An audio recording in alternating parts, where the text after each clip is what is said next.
This podcast is supported by listeners like you. We're grateful for your tax-deductible donation at newthoughtphilly.org or the link in the episode description. A practical prayer is a prayer that works. These discussions between Reverend Bill Marcioni and Carol Lawrence dive into the details of how it works and how to work it. Reverend Bill is a New Thought minister and the author of Practical Prayer for Real Results. Your new life begins with a new thought. Carol Lawrence is on a spiritual quest, finding the New Thought teaching after decades on the pulpit in 3 different traditional denominations. I've got some questions. Together, they're exploring the philosophy and activities that come together from many of the world's religions to create the practical spirituality that is New Thought.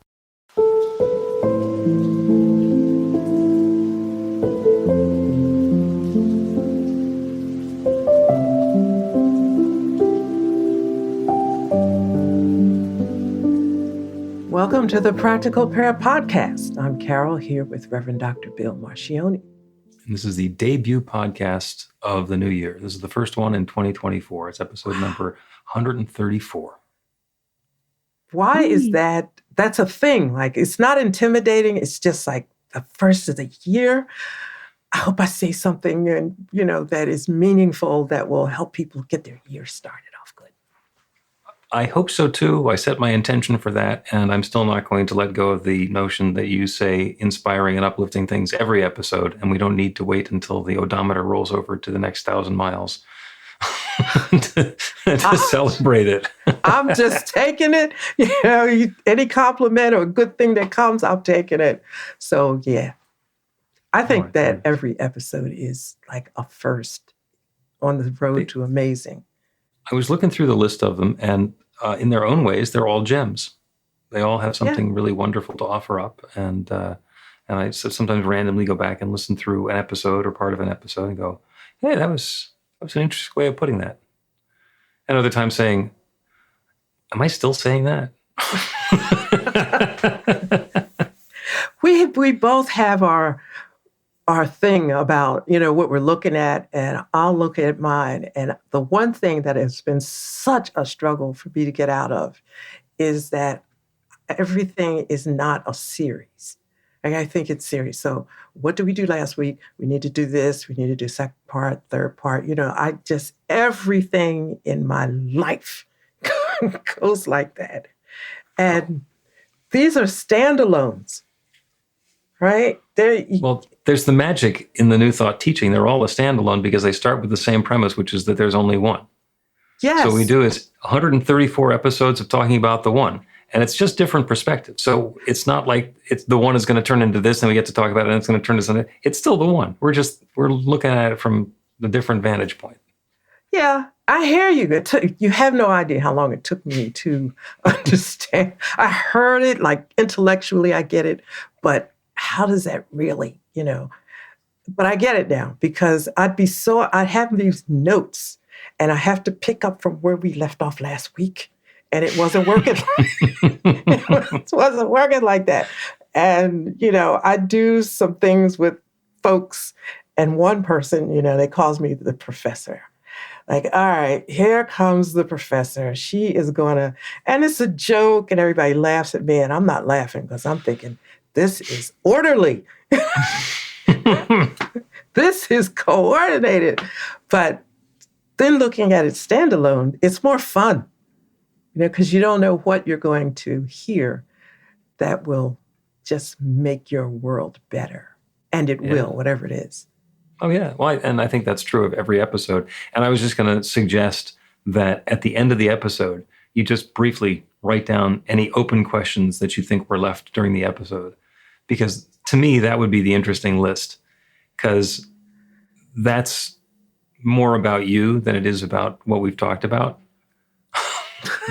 And see which things keep on showing up on the open topics list. By the way, I am trying to grow out of that. Thank you very much. I'm trying to be more spontaneous and just flowing as opposed to, okay, let us make sure that we have everything covered. Oh, we didn't do that. Let's do that. Make sure somebody might have a question. that somebody may not show up for 3 weeks. It's like you don't have a classroom, and people are here because they want to be here, not because they Yeah, have well, to I mean, be. that's your ability to be completely detail oriented and to make sure that nothing slips through the cracks is wonderful. And it is the controlling nature which you have given up of being completely panicky that something's going to. that you're still paying attention to what's going, but you're not wrapped around the axle about it. This is my observation, having being 134 episodes in with you. Well, it sounds good to me. Yeah, it sounds good. Sounds, yeah. I And that hope, I ties think, together with what you want the episode to be about, what you want to talk about this week.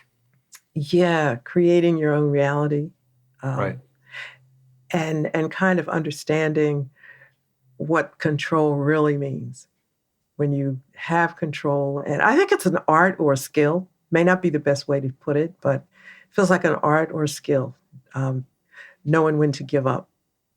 And we can't. I don't think you can go through this life just sleep, just letting things happen. But setting intention and then knowing when to release and let spirit and all the universal laws in the ecosystem, the divine ecosystem, do the work. Yeah.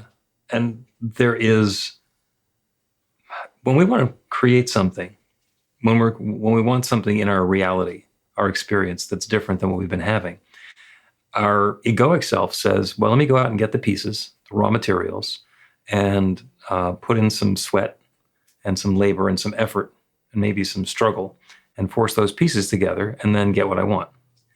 And unfortunately, in a lot of cases, that seems to work. And that reinforces our thought that we have to do it that way. Mm-hmm. In fact, that's not what's going on. And that's not what we're doing when we're creating our new reality. The first thing that happens when we're creating our new reality is we get an understanding of what our previous reality, our current reality has been, and then get an idea of what we want to have instead. That's the pivot. And more, I'm becoming aware that the pivot is crucial. That's the crucial step. If we're looking in the rearview mirror to see about the road that we've been on that has sucked so far, we're not paying any attention to where we're going. We just have that naive assumption that we have to continue following the same road. And we might miss the side street or the fork or the exit ramp or the bridge out sign or whatever it is that's coming in our direction. So what we want to do is stop paying attention to what has been and extrapolating the future from that and say, what do I want to have instead? Mm-hmm. And then set the intention for that. And there might be something for us to do. There might be some actions for us to take. There might be some steps for us to be involved in. If I want to meet a loving, wonderful partner to spend the rest of my life with, I can set my intention for that. And if I do that while I am living in a hermit's cabin on top of a very tall mountain where nobody ever comes around, mm-hmm. I may need to change something just so I come in contact with anybody who could be a possible relationship. If I continue to avoid people, then I'm probably not taking my own side. Now, I don't need to go down to the village and choose the person and choose the whatever it's going to be and then make it all happen myself. But I do need to put myself in a position where the good that I'm seeking can find me. Mm-hmm. Mm-hmm. And first, let me just, because that was kind of a lot right there. Uh-huh. That's why I stopped talking. I've learned. You're catching yourself. I told you, you know all this stuff, so it just kind of rolls off, right? But when you said the pivot is the hardest part, I'm not sure if you used that term hardest, but it's the crucial part, yeah. The crucial part. It really, really is. Because what you're saying is I'm letting go of what I'm used to doing. And I'm calling, now this is me giving my interpretation. Okay, so I'm certainly using my own words, but, and I'm letting go of what I'm used to doing. And I am putting this faith in motion, using words I used this very day earlier, the faith that I tell other people to have. I have to use this. There's another crucial moment or part of the pivot that you know what? The universe can really handle this. I don't, but do I have to do this? And you say no. And the universe makes it happen. But letting go of control and making that decision, that moment of decision is so hard, going against everything you've done in your life. Some of it's worked, most of it hasn't, really. Mm-hmm. Most of it hasn't. But starting something new, a new way, that's crazy difficult. Yeah. Well, let me run something else past you, which may or may not be true, but it's certainly an interesting perspective.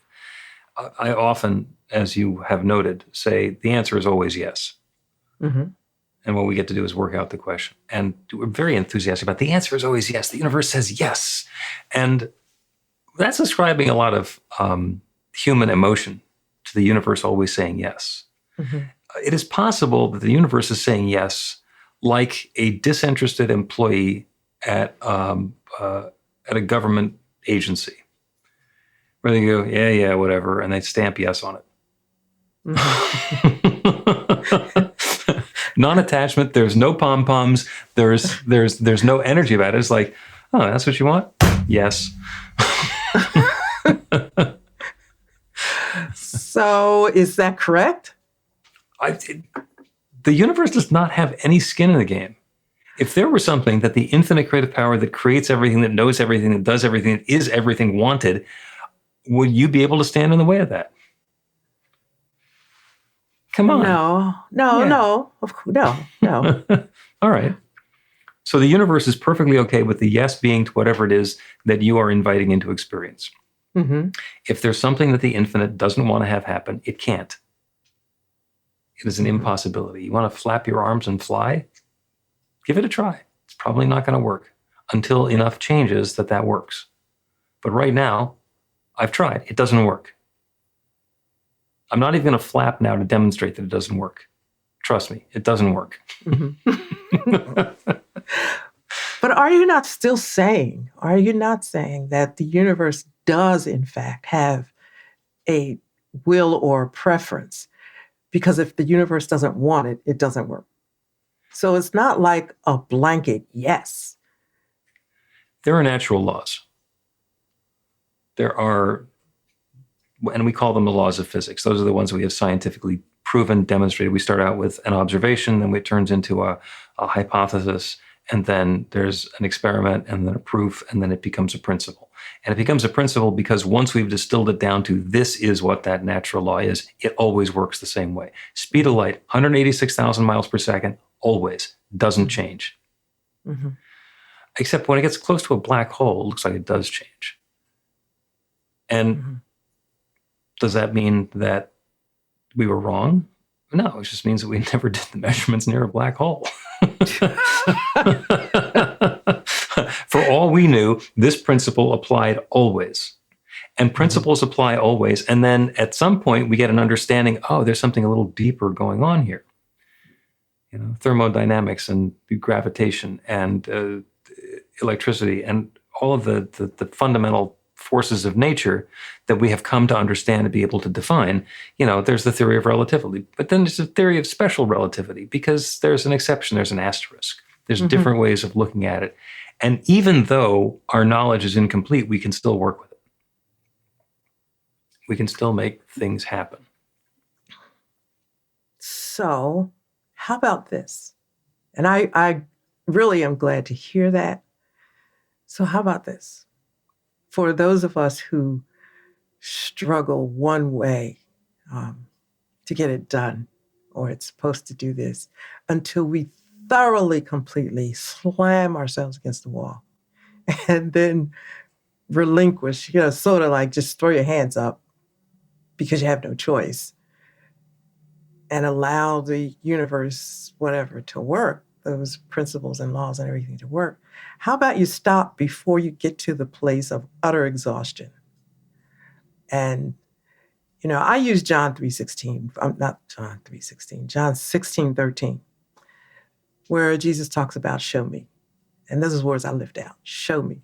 So I am more inclined to just stop before I'm just so thoroughly exhausted and beat the heck up and say, Good for you. but I'm talking about experience here, right? Because Mm-hmm. I could take a lot until I just said, I think this is crazy. I'm just so exhausted, so hurt. I can't do anymore. How about I stop short of that And and say, that, in my opinion, that is perfectly reasonable. And I'm going to go even a little further in on that. I'm going to go all in on that one. okay. Is when we have an idea that there's been something in our experience that we don't like, and we do the pivot, and we have an understanding of what it is that we do like, we don't have to work on it until it feels like a struggle and then let it go. We can let it go immediately. Okay. Yes. Okay. Yeah, it takes some practice. Yeah, especially if we think that controlling it has served us well. And especially if our ego says, "Oh, you gotta muscle this one for a while before you surrender it to an infinite creative power that can create anything." Yeah, like I hear those words that you say, infinite creative power that creates everything. So, I have to, what I've done this year, can you imagine how many years it's been before I finally just did this? Just make these stickers, and just put it on my computer. Infinite creative power that creates everything. So if I'm doing a pivot, my history or my subconscious or whatever says, you don't be a lazy bum. You do what you can, do the best you can, and you participate, blah, blah, blah. I'm thinking, I'm not participating as much as I used to. Because that has not worked well for me. I might have to struggle not to, but I would prefer not to struggle not to participate to the level that I used to than to try to pick myself up from being battered and bruised in a war that I'm losing. That's awful analogy, but it is. Well, I know what you're talking about. And if you found yourself battered and bruised and getting done with the struggle, and that's familiar, and you think that you have to get to that point before you surrender it, then that infinite file clerk is going to stamp it with a yes and go, okay, whatever.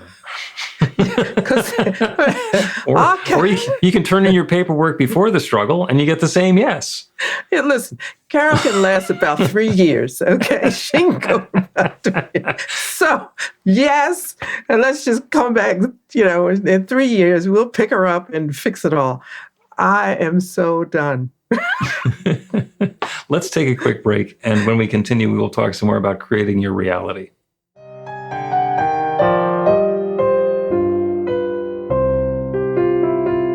It's Reverend Bill letting you know that the Practical Prayer for Real Results class is now available on demand. That's right, you can take it at your own pace, anytime you want. All of the information is at BeTheLight.com. That's B-the-light.com. You know where to find that stuff.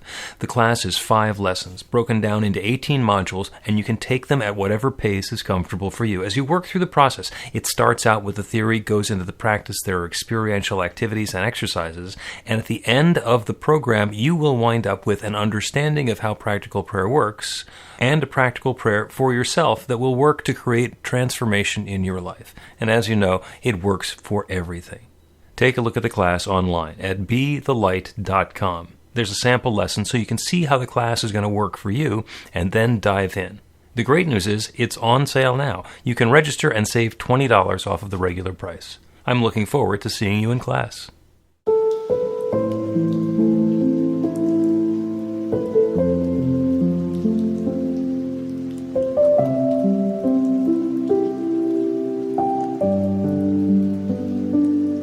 Welcome back to the Practical Prayer Podcast. I'm Carol, here with Reverend Dr. Bill Marcioni. We're talking about creating your own reality. And you ever have chicken for dinner? I used to. Okay. I'm vegetarian. And I'll use chicken because it works. And even people who are vegetarians or vegans can understand what it is. So you're having chicken for dinner. And that's nice. That's interesting. Okay, I'm going to have the chicken for dinner. It is much more significant to you, or much less significant to you than it is to the chicken.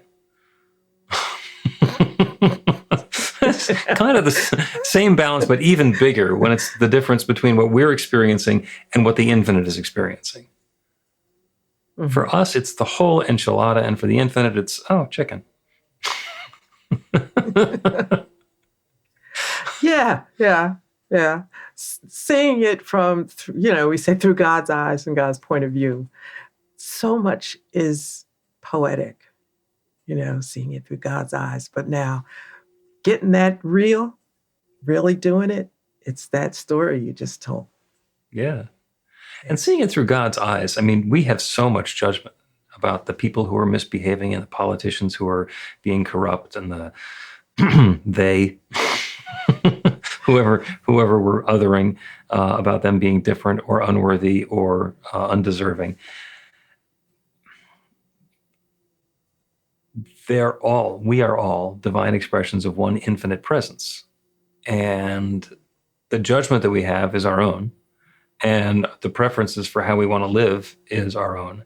So when we're looking at somebody who is behaving in a way that we find unacceptable, there might be the knee-jerk reaction. I want them to stop doing that. I want them to behave differently. We very rarely say, oh, I want this all to work out so that I wind up being happy and they wind up being happy and everybody is experiencing love, because we think that we know how it ought to happen. So very few people get up first thing in the morning and say, let me screw up the world today. Let me see what I can do to make other people unhappy, to make people in my workplace miserable, and otherwise cause chaos in the world. Very few people actually do that. There are a few sociopaths who probably do, but most people get up with the idea that they're going to do something uplifting and helpful and good to support the people who are important to them. Mm-hmm. So let's roll with that and say, okay, what could that mean for me? If I'm creating my own reality and this person or this behavior is showing up in it, what does that mean for me? Mm-hmm.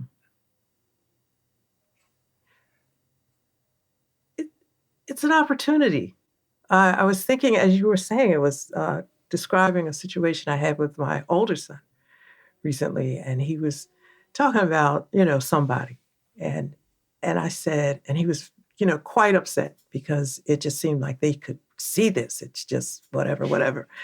And I said, now, what if you looked at it through the eyes of God? What would you see then? And he looked at me and said, now that's a different story. So we always have that choice to look at it through your own eyes. You use the term ego. Yeah. You do that, or if you look through the eyes of God, which is the eyes of love, what does love see? And it sees somebody that perhaps what you're looking at is a result of some other stuff behind it. Love gives you better vision. Mm. You're still seeing something that's a little off in your opinion. But when you see the stuff behind it, it's not like the person is crazy. It's things that have happened. And what's the love response to that? And so that was like 3 days ago. And he called me this morning and he's just talking about that. He said, I just don't know why I didn't see that. I said, well, it takes a little practice. So that infinite creative power that creates everything, the recognition part of the prayer is I've always felt like, don't rush, sit with that for a while. Just sit with that for a while. I know we want to get on with the prayer. Okay, so get on with the prayer, but maybe during your meditation, you could just sit with the first part a little bit. Or while you're driving, just kind of hang into the first part and see how that feels, because in crunch time, it doesn't come like that. It has to kind of be a reflex that you're accustomed to. Yeah. Yeah. When we turn our eyes or turn our attention toward the infinite, the more practice we have in doing that, the easier it is to do, especially when it's under times of duress. Yeah. And there's another thing that you say. Turn your attention. Turn away from. You're so used, I keep saying it, you are so used to this. you just turn your attention, right? Some of us have to say, like, now what does that mean? Okay, from this to exactly what? This? Okay, is that legit? Well, you touched on it a little bit before when you're talking about looking at something through the eyes of God. And when we decide that we want to look at this unpleasant situation for the eyes of God, and what do we see? And if what we see is targets that we would prefer shooting lightning bolts at, that's not about God. That's about us and our ego. So that's an indicator, okay, I'm not looking at this from that high perspective. I'm not looking at this through the eyes of love. And being able to start off our practical prayer by turning our attention to that infinite power and presence, that creator that creates everything, puts us in a position of partnership and humility, because the divine power and presence that creates everything that has created me, and that power is indwelling. Well, I know I don't have the power myself to make galaxies. I don't know how to do that. Yeah. But if it's the same power that's inside of me and it's accessible to me, then all of that good is available to me somehow, even though I don't necessarily know how. So I completely agree with you that the recognition step, the first step in a practical prayer, is hugely important. I also know that they're all important. I have, throughout the time of my study, gone through all 7 of the steps. Actually, number 5 and number 6, or I'm sorry, 4 and 6 are very similar. The affirmation and the reaffirmation, if we have any doubt. I spent a fair amount of time just working on doubt. How do I work with the doubt that I have? When something comes up that's outside of my belief system, then what do I do? That unification step, after I've done my recognition of that infinite creative power, that power is in me. That power is available to me now. That's a really powerful step to be involved in. And sometimes people just being able to open to that, to our divinity, is really powerful. Affirmations, the self-help community has put those all in their own category. You can do affirmations. You don't need to do the rest of them as far as they're concerned. And as I said, that works right up until it stops working. There are entire spiritual practices based on the second to last step, which is gratitude. And the final one is release. Yeah. So it's hard to say that one is more important than the other. And I'm say this, and might be different next conversation, but the recognition piece is so, so important. Oh, yeah. Because it kind of sets the understanding that I don't mean this, but you know what I mean. God is and I'm not, right? God is. There is God. Now we can go from there, but let's understand God.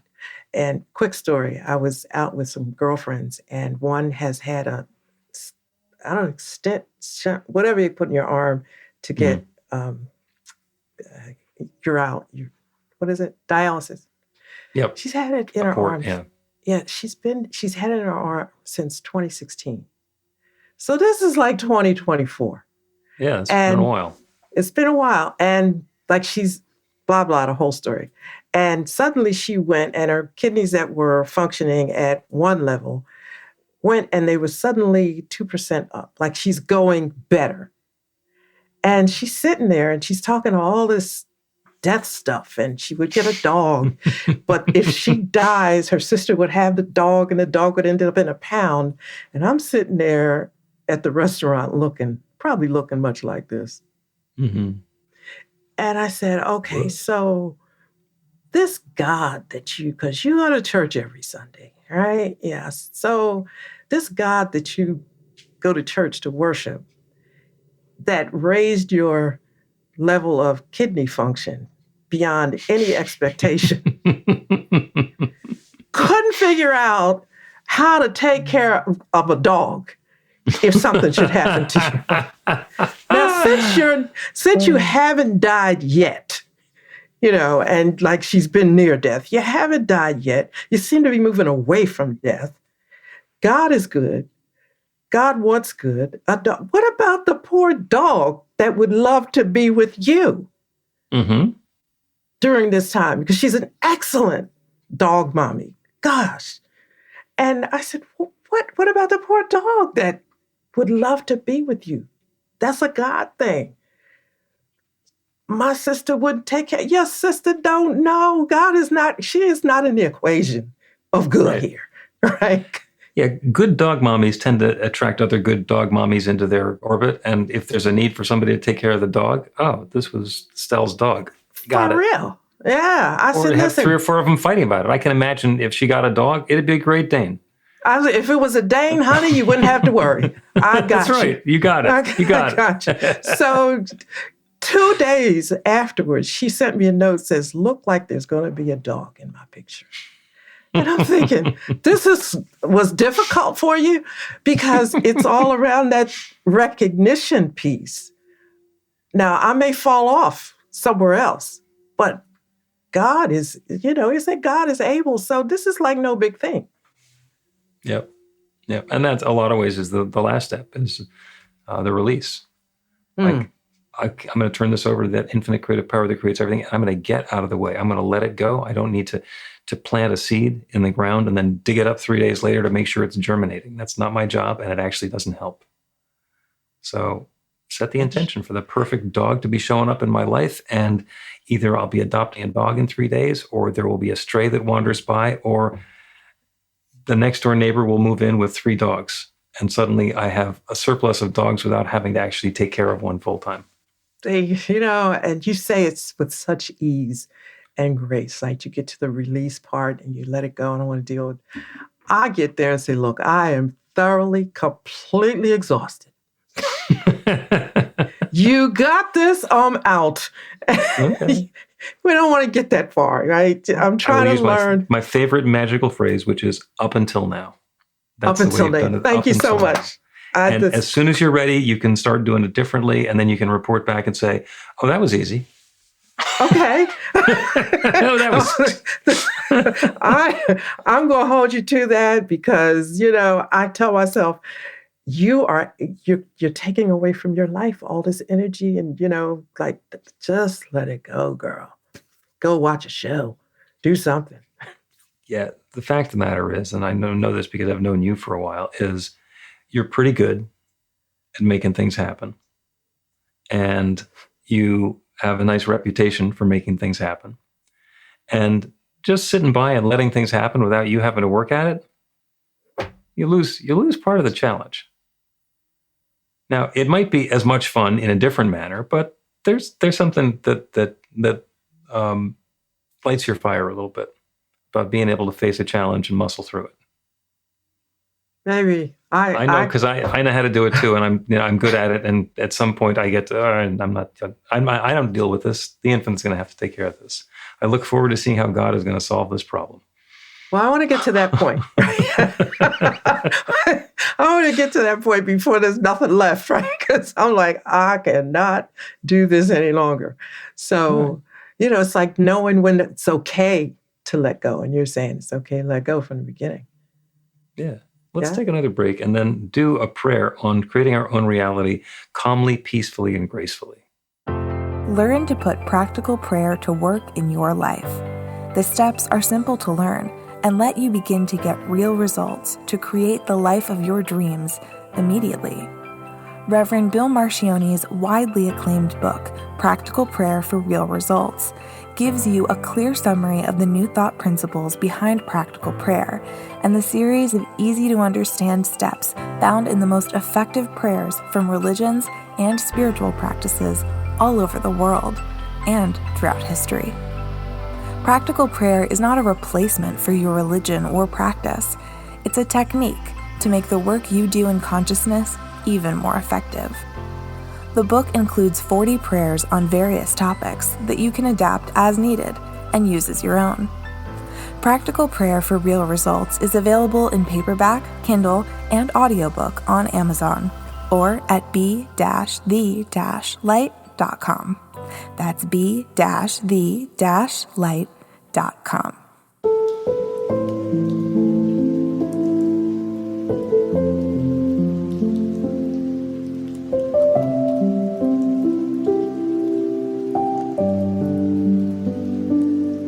Welcome back to the Practical Prayer Podcast. I'm Carol, here with Reverend Dr. Bill Marcione. This has been great.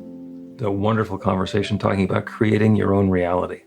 And what we've noticed is that we are always creating our own reality. And sometimes we do it calmly and gracefully and gently, peacefully. And sometimes we struggle and muscle it and get weary and beaten up and dragged through the whatever it is we're getting dragged through. And then at some point, if we're in that process and we haven't claimed victory while we're struggling, because sometimes it works, then we get to let it go.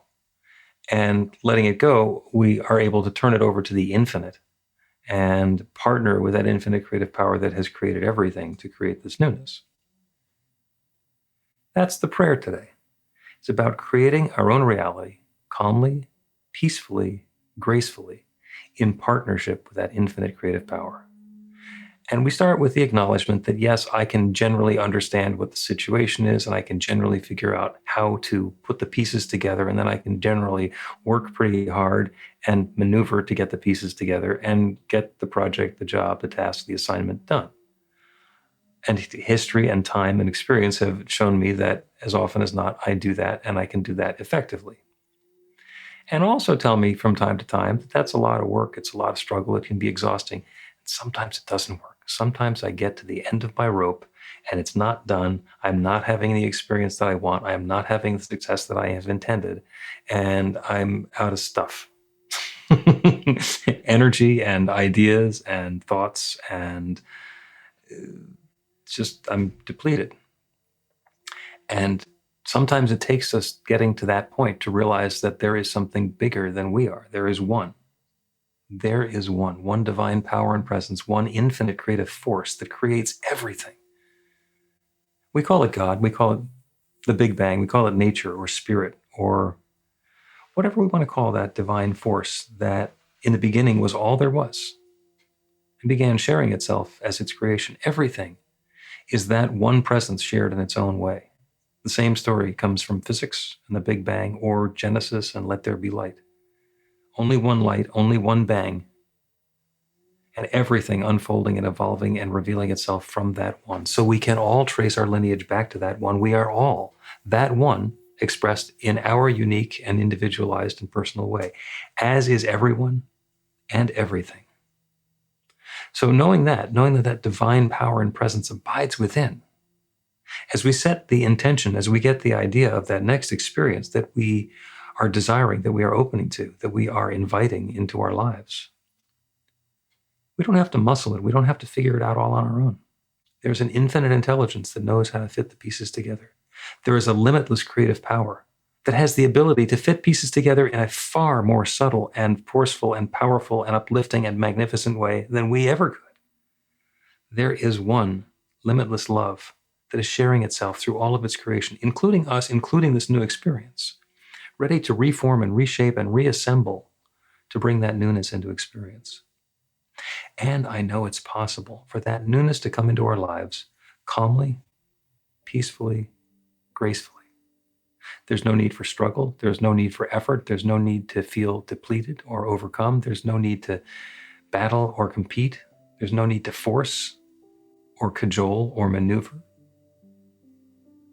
There's only the opportunity to turn it over to that infinite creative power that creates everything, to get our small selves out of the way, to be in that state of grace, and calm and peace, to relax and allow that infinite presence to reveal itself, that divine power to channel through us and through everything that's around us, to bring that newness into being. And the good unfolds. The law always says yes. Sometimes with a grand fanfare, and sometimes with a subtle shrug of the shoulders. Yes, this good is underway now.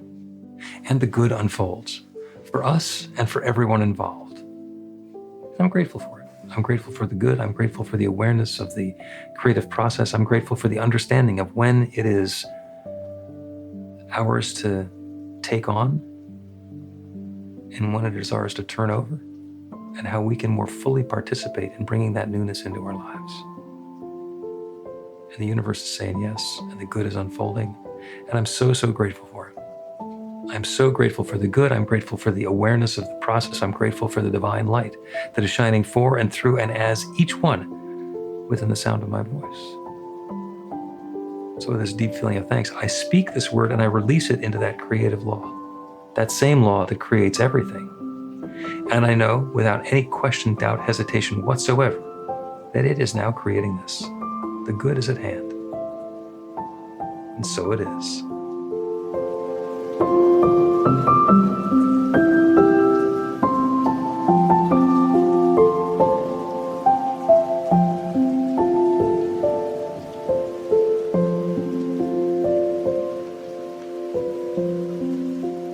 The Practical Prayer Podcast with Reverend Bill Marcioni and Carol Lawrence is a production of BeTheLight.com, be-the-light.com, where you can find more information about practical prayer for real results. Our theme is by Music of Wisdom. You can learn about the spiritual community of New Thought Philadelphia with daily guided meditations, Weekly celebrations of spirit, and Reverend Bill's classes in practical spirituality at newthoughtphilly.org.